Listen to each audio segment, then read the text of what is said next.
Welcome to r/Maliciouscompliance, where someone deeply regrets saying, well then sue me. Our next Reddit post is from Slim Pickings. This popped into my mind recently. I used to work at a retail tropical fish store, and weird as it is, we were very well known. We used to provide the aquarium with rare fish, and people used to drive from 2 to 3 states over if they were true fish people to come buy from us. At the time, I was a 17-year-old girl and I was an expert in tropical fish and koi. In fact, it was my job that summer to be the koi and outdoor pond point person. And my job was not only stocking the ponds, but managing all the plants, caring for them, and knowing every bit of information and all the prices of the various koi and goldfish we had. I knew diets, temperature ranges, places of origin, special breeds. I knew it all. They would even call me with questions on my days off. That clearly didn't matter to one customer though. He came inside the store and asked for some help with koi outside. I happily agreed, as I was the only person not on my lunch break. Now, this guy frankly seemed put off by me offering to help. So instead of buying anything, he decided to quiz me for 20 minutes about the koi, goldfish, and pond plants to try to get me to admit I didn't know something. I answered every single one of his stupid questions. Some were really stupid. And at the end of the 20 minutes, he had the balls to say, "Can I talk to someone who knows things? Like a man?" Full emphasis and tone on those words, too. "Sure you can," I say with a fake smile. "Let me get John for you." Here's the malicious compliance. John, who was 75, was retired, annoying as hell, and crazy. My boss didn't even want him to be hired, but he owed John a favor. Now, John is an expert in goldfish, but he hates koi and outside ponds. John, also like I said, is really annoying and crazy, but he had a soft spot for me, so we would always chat. I went inside to find John and explained to him that this customer wanted a man to talk to. John asked me why he wanted to speak to a man when I was the pond point person, and I told him that he clearly just didn't like that he was speaking to a girl. John nods knowingly, gets this evil grin on his face, and goes to help the customer. 5 minutes later, I hear a man yelling in the parking lot. I run outside and find the customer screaming at John and cursing him out. "What is wrong with you? Does nobody effing know anything around here? I will never come back. You're all horrible and know nothing about fish, and you're a terrible employee." Or something to that effect. I watched the guy hop into his car, slam the door, and drive off. I asked John what happened. He said, "Oh yeah, no, every time he asked me a question, I said, not sure. Good question though. I could go get OP and ask. She's really our pond expert." And apparently he didn't like that. Customer, if you read and remember this, F you. Thanks for reading. And down in the comments, we have a similar story from Grant B. Wilson. When I was 21, I had a summer job driving a bus around Banff for a group of hotels. It was free for the guests staying at any of our 5 hotels in Banff. I had my Class 4 license, which is required to drive those 24-passenger shuttle buses. I looked like a young, fun-loving guy, because I was. I pulled up to a group of people that were flagging me down. This happens when guests see me, but they aren't at a stop. No worries, I pull over. I open the door, and Karen looks right at me with that open mouth gasp that is so signature of Karen's. "Well, you're most certainly not old enough to be driving this bus." We kind of just stared at each other through the open door. I didn't know what to say. Someone else pushed past her and said, "Looks fine to me," and sat down. She stood there in the door and pulled out her phone. "I'm calling the hotel to make sure that you should be driving." All the other guests on the bus sigh. She wasn't finished finding the phone number when someone on the sidewalk outside said, "Wow, look, an eagle." She stepped off the bus for a second to get a look. I closed the door and left her there. Next bus is in an hour. I don't know if there even was an eagle. Our next Reddit post is from Nerd Without a Cause. So my husband works from home and has a very tidy office. I work in a lab and so can't usually work from home, and since our house is small, I never really set up a workspace for myself.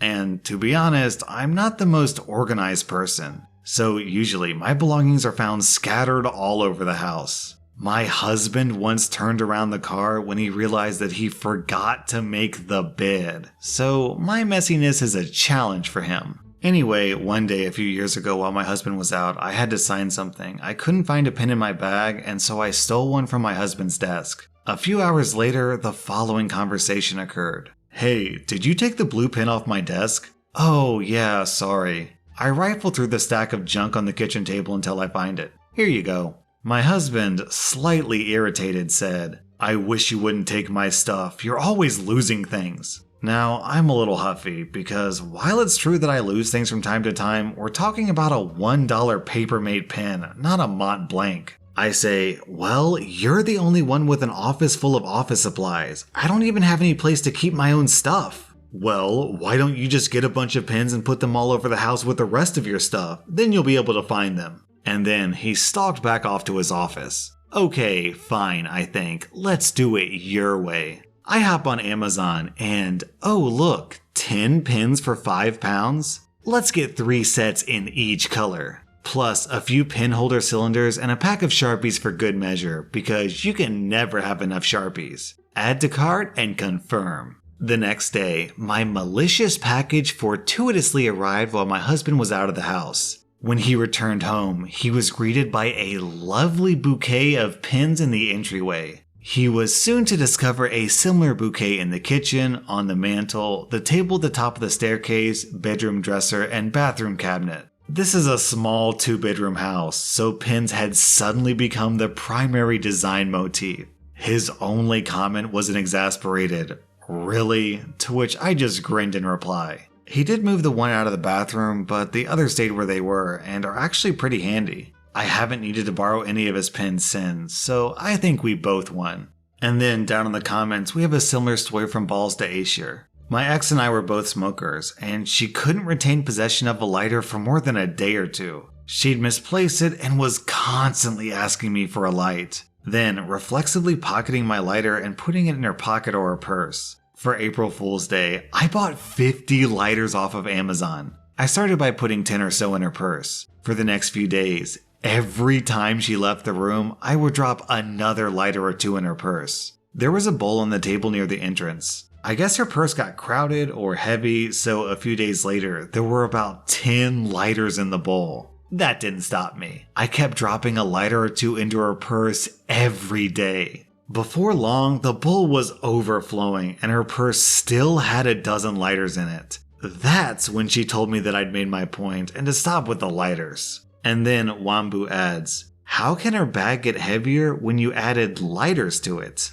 Our next Reddit post is from Low Myopie. A few years ago, I moved back to the city where I had been a university student. As I was now a young professional and had experienced significant issues with housemates in the past, I decided that I would rent a small flat from a reputable agency which specifically catered for young professionals such as myself. I went and viewed the property, which was quite messy and needed to have a few things addressed. But seeing as tenants were still living in the property and the agency assured me that in between tenants the landlord would clean the property and resolve any small issues prior to moving in, I happily signed a contract and wrote a check for the deposit and first month of rent. 2 months later I moved into the property and was welcomed with the following issues. And then OP includes an absolutely massive list of all the terrible things that were wrong with this apartment. I'm not going to read them all because it's quite long, but here's a few highlights. The previous tenants had left much of their belongings behind, namely clothes and bedding. The main supply and circuit breaker was ripped from the wall, which is incredibly dangerous. The vinyl floor was ripped up. There was fecal matter on a light switch. The washing machine was broken and the gas cooker was missing burner caps, so it was therefore unusable.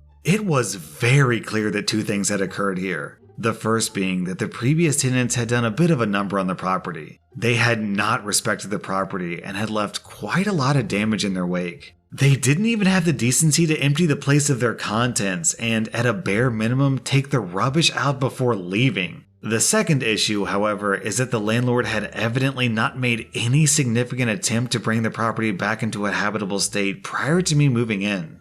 Being the reasonable guy that I was, I called the landlord and asked if he could resolve these issues immediately, primarily as the property was genuinely in a dangerous and non-habitable state. I didn't want to be a dick about it. However, at the bare minimum, the flat should be safe to inhabit. The landlord dismissed all of my complaints and stated that his wife had inspected and cleaned the property a few days before and all was fine. This was a blatant lie. I told him that I was extremely unhappy with the situation and he told me to Adhere to the contract which you'd signed. He subsequently hung up on me. Any sympathy I had for that landlord evaporated at this moment. He was happy for me to live in a dangerous property. So I went through my contract line by line and found 2 key pieces of information. 1. If a property is deemed to be in breach of fire regulations or is deemed uninhabitable by a suitable representative, it is the responsibility of the landlord to resolve such issues immediately.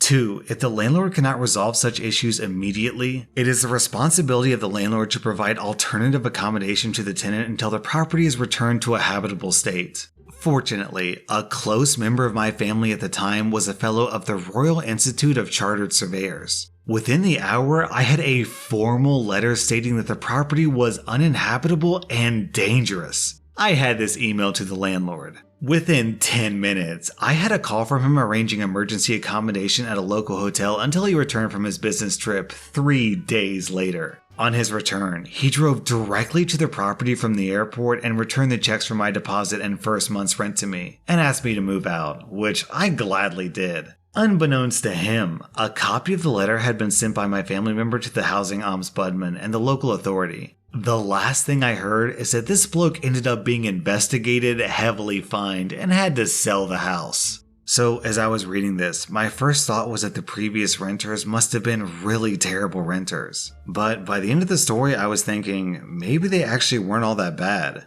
Maybe they also got screwed over by the landlord, so they were trying to get a last bit of revenge. Our next Reddit post is from I Am Groot. Back in middle school, we had a teacher, we'll call him Mr. Teacher, who was kind of a jerk. He was kind of an odd guy who came off as very condescending to students. He also seemed kind of disinterested in teaching in general. One day, during math class, he's generally butchering a lesson on the basics of algebra. Literally the introduction on how an equation is formed and balanced.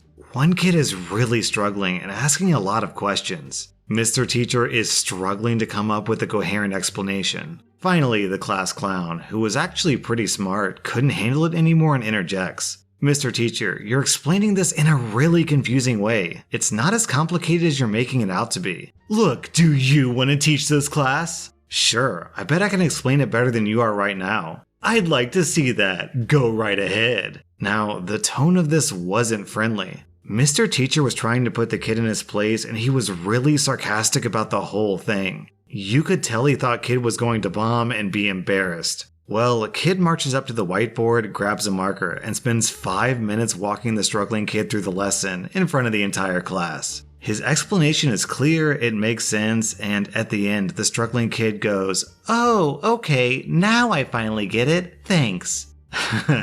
Mr. Teacher is pretty sour about this turn of events and picks on a small detail that kid omitted from his explanation. He says, "You know, kid, you didn't mention anything about this one detail."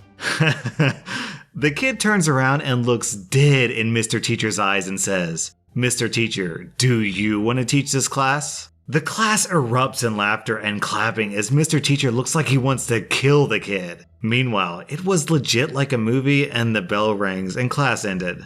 Our next Reddit post is from Account Attempt 8. I worked for an IT company a while back and needed to do a return on a faulty computer component. My tickets would be constantly closed as complete from the vendor with no information given. We realized they used the same ticketing system as us due to a loop created by auto responses back and forth from both systems. We stopped the issue on our side and said, oh well, that's good to know. After a few weeks and over 50 tickets, I was no closer to a resolution. My strategy at that time was spamming them with tickets as they were very easy to create in our system. I tried calling. I'd leave voicemails, but messages stated that all returns are done via their online ticketing system. Okay. I sent my tickets to every department several times a day after getting no response from the returns department or my voicemails. Clearly, the tickets could be closed just as easily on their end with no care or repercussion. Then I realized I had the answer all along. I asked my boss to remove the new rules he had implemented to stop the loop of responses. He set another rule to basically auto-clear the responses right after it's received and we've already auto-responded. This was to ensure that it doesn't crash the ticketing system since it was generating a response every few seconds. And I was gonna do this on 5 tickets. These responses also generate an email being sent back and forth. That should make for several hundred emails per minute. Better yet, I'm fairly certain images were getting relayed with each response. On an older or poorly set up system, that's a whole lot of traffic and data coming in. Even worse if no one there knows what's happening or how to stop it.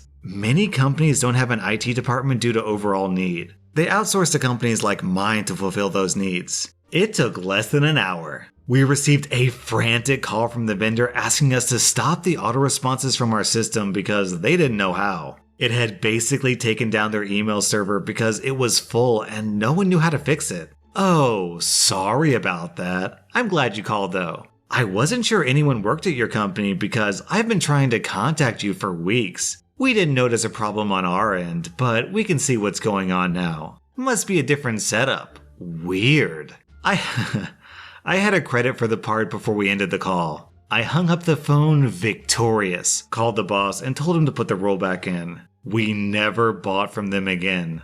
Dormammu, I've come to submit a ticket. That was r/maliciouscompliance, and if you like this video, then check out my podcast where I publish the exact same content. Also, hit that subscribe button because I put out new Reddit videos every single day.